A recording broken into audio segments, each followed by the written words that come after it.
3년 6개월 동안 비가 오지 않는 이스라엘 땅에 희소식이 전해졌습니다. 그것은 하나님이 비를 주시겠다는 거죠. 이에 엘리야가 갈멜산 꼭대기에 올라가서 기도를 합니다.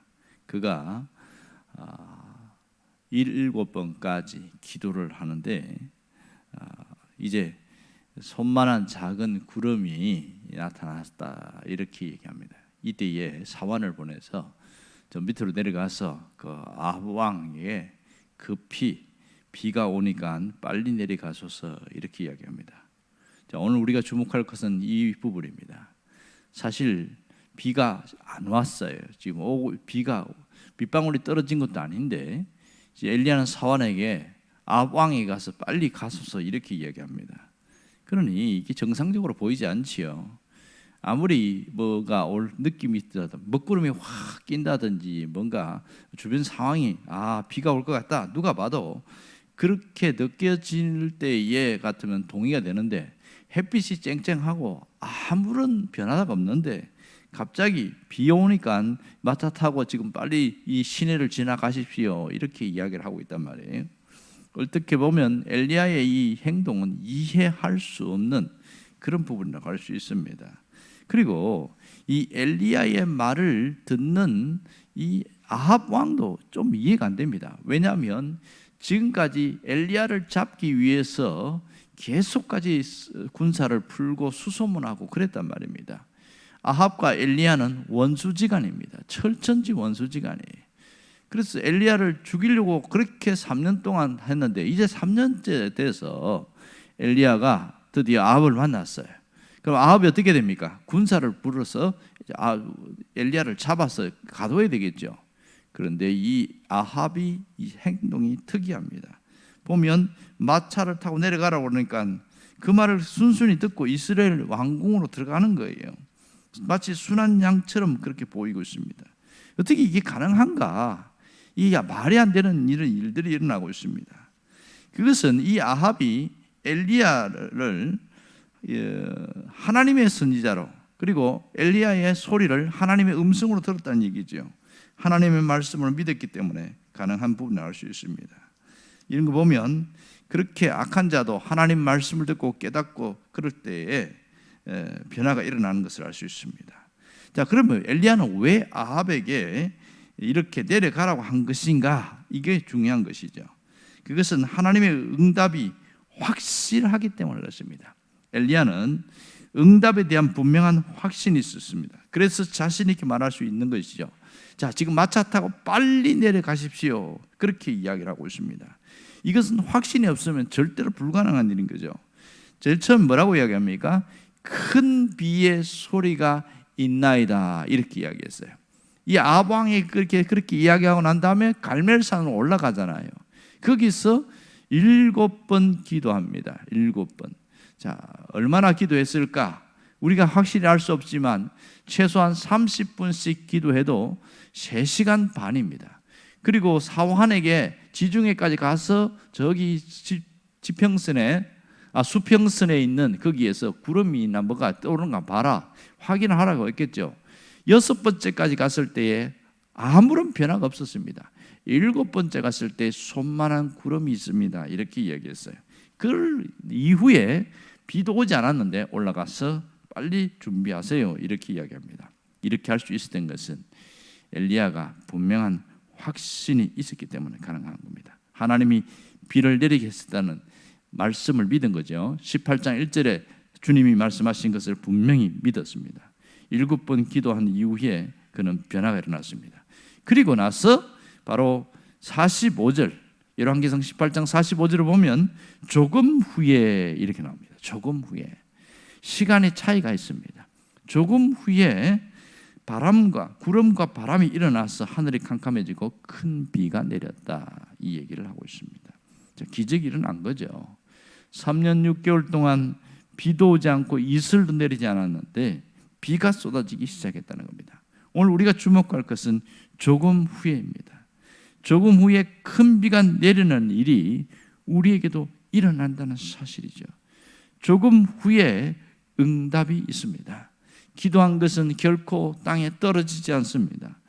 욕심으로나 구하고 잘못된 기도가 아니면 결코 떨어지지 않고 반드시 주님이 응답하십니다. 조금 후에는 우리의 응답의 확실성과 기대감을 주는 그런 말이라고 할 수 있습니다. 오늘 우리가 조금 후에 역사하시는 하나님을 준비하는 그런 자가 되어야 합니다. 신앙생활하면서 참 중요한 게 있는데 그것은 확신입니다. 확신이 있는 것과 없는 것은 굉장한 차이가 있거든요. 확신이 있는 신앙생활과 없는 생활은 어떻게 차이가 날까요? 뭘 하더라도, 이 음식을 먹더라도 말이에요, 이게 확신이 없으면 불안합니다. 뭘 길을 가더라도 이 길이 맞다는 확신이 없으면 상당히 불안한 마음으로 가게 돼 있어요. 우리는 내비게이션에 있어서 안심하고 가지만 옛날에는 지도책 보고 갔던데 이 길이 맞는가 또 사람에게 물어보고 표지판 보고 뭐 계속 그런 식으로 갔던 거죠. 신앙생활도 마찬가지예요. 확신이 없으면 매사에 불안합니다. 떠도 부평조처럼 말입니다. 안정감이 없습니다. 그런 사람 보면 이 자기 감정에 따라서 신앙도 좋아졌다 나빠졌다 그렇게 변화가 일어나는 것을 알 수 있습니다. 특별히 잘 흔들린다는 게 특징입니다. 확신이 없는 사람은 잘 흔들려요. 갈대처럼 흔들리는 게 일반적인 모습이고, 쉽게 낙심하고 쉽게 포기하고 그렇게 이야기합니다. 결국 신앙생활에도 얼마나 확신을 갖느냐에 따라서 상당한 차이가 있는 것을 알 수 있습니다. 여러분, 세상에서도요, 뭘 할 때 이것은 반드시 이루어진다 그렇게 확신하고 하는 사람은 끝까지 갑니다. 하지만 내가 이걸 해가지고 과연 성공할 수 있겠느냐, 확신이 없는 사람은 중도에 포기하는 사람이 굉장히 많습니다. 뭘 하더라도 이렇게 차이가 나는데 신앙생활도 마찬가지인 거죠. 오늘 우리가 정말 수준 있는 신앙인으로 살려고 하면 확신 가운데 거해야 합니다. 하나님의 역사에 대한 분명한 확신을 가져야 되는 거죠. 하나님의 응답에 대한 확신을 가진다는 신앙생활이 남다를 수밖에 없습니다. 특별히 신앙생활할 때 필수적인 5가지 확신은 아주 기본 생활입니다. 그것이 뭐예요? 첫 번째는 구원의 확신입니다. 그리고 두 번째는 기도 응답의 확신이고요. 세 번째는 사죄 확신, 죄 사함의 확신이죠. 네 번째는 인도의 확신이고, 다섯 번째는 승리의 확신입니다. 그런데요, 자, 이 구원의 확신이 없으면 어떻게 될까요? 구원 자체가 계속 흔들리는 거예요. 구원의 확신이 없으니까 내가 천국 갈 수 있는지 없는지 늘 불안한 거예요. 어떤 분 물어보면 잘 모르겠다는 거예요. 내가 죄가 많아서 천국 못 간다는 확신이 더 강합니다. 천국 간다는 확신보다 못 간다는 게 더 강해요. 그 신앙생활을 좀 게을리하고 어떤 자기가 봐도 좀 죄를 짓고 이러면 100% 지옥 간다고 그렇게 이야기합니다. 그러니 신앙생활에 이렇게 은혜가 없는 거죠. 내세 신앙이 흔들립니다. 그리고 기도 응답의 확신이 없으면요, 어떻게 됩니까? 기도를 하긴 하는데 하나님이 응답하신다는 것을 잘 못 믿어요. 그리고 확신이 없다 보니까 기도하다가 빨리 그만둡니다.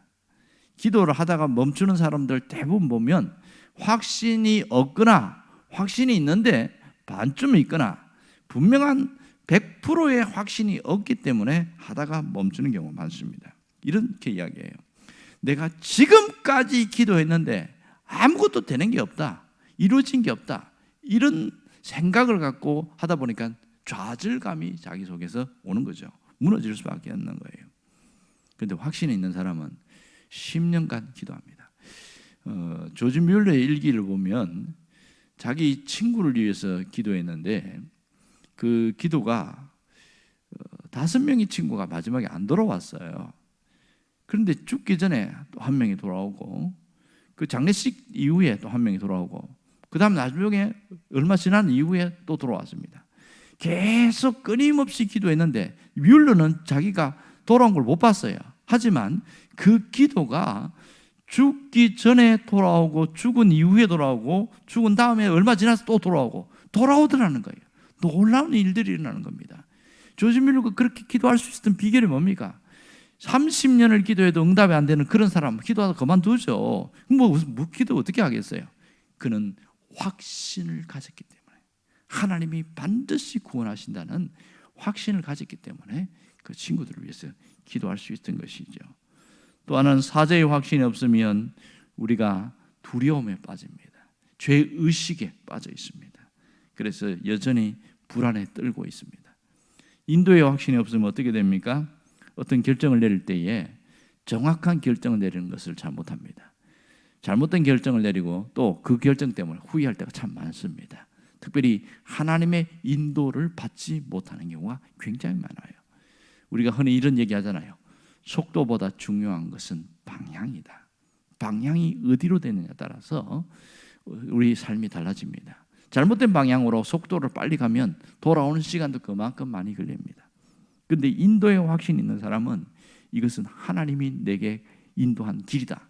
변함이 없이 끝까지 가게 되었습니다. 마지막 승리의 확신은 우리의 고난과 역경, 시험을 이길 수 있는 강력한 힘입니다. 하지만 확신이 없으면 자주 시험 들고 자주 넘어지고 자주 자빠지고 일어나지 못합니다. 늘 불안에 시달리고 좌절의 늪에서 빠져나오지 못합니다. 그러므로 5가지 확신은 신앙에서 대단히 중요한 것이죠. 그 중에 오늘 우리가 본 것은 기도 응답의 확신이었습니다. 기도 응답의 확신, 이것은 그 근거는 어디에 있느냐? 믿음에 있습니다. 여러분 여기에 보면 그 믿음은 이론이 아니라 실제라는 걸 알 수 있습니다. 이 믿음은 명사형 믿음이 아니라 동사형 믿음인 것이죠. 믿음의 확신을 가진 자는 믿는 만큼 움직입니다. 이게 굉장히 중요한 일이죠. 미국의 어느 지방의 도시에서 이런 일이 있었어요. 정말 비가 오지 않아서 농작물이 타들어가고 여러 가지 하천이 말라가고 막 강이 마르니까 물고기도 죽고 그런 굉장히 어려운 일이 생겼어요. 그걸 기도해도 응답이 안 되는 거야. 비를 값이 안 내리는 거예요. 근데 그 도시는 특이하게 85%에서 90%가 기독교인이에요. 나머지는 안 믿는 사람들이고 중간에 그렇게 만든 사람도 있고 그랬습니다. 그럴 때 한번 거기에 있는 교회의 목사님이 결단을 내리면서 이렇게 이야기한 거예요. 자, 우리 동네 다 모입시다. 이렇게 해가지고 동네 사람들 모으는데 그 대부분 그 교회 교인이니까 그 교회로 오라고 했어요. 그 오늘 우리가 특별히 기도합시다. 하나님이 비를 주실 것을 믿고 기도합시다. 그러면서 오늘 열왕기상 18장 이 갈멜산 기도의 엘리야의 기도의 본문을 갖고 이야기하면서 하나님이 비를 주실 것을 믿고 기도합시다. 이 기도회를 하기 시작한 거예요. 자, 기도회를 이제 시작을 했어요. 그리고 기도회가 끝마치쯤 되는데 진짜 비가 쏟아지는 거예요. 놀라운 일은 너무너무 반가운 거예요. 기도 한참 하는데 천장에서 두두두두 소리 나는데 이게 뭔 소린가? 비 떨어지는 소리인 거예요. 너무 반가워. 이야, 비가 온다 이랬는데 다 끝나고 고민이 생긴 거예요. 비가 워낙 많이 쏟아지니까 집에 어떻게 가나? 이게 걱정인 거죠. 우산을 안 가지고 온 거예요. 하나님이 비 주실 것을 믿고 기도했는데 그냥 온 거예요. 그냥. 그런데요, 이 12살짜리 어린아이가 우산을 착 펴더니 총종걸음으로 가는 거예요.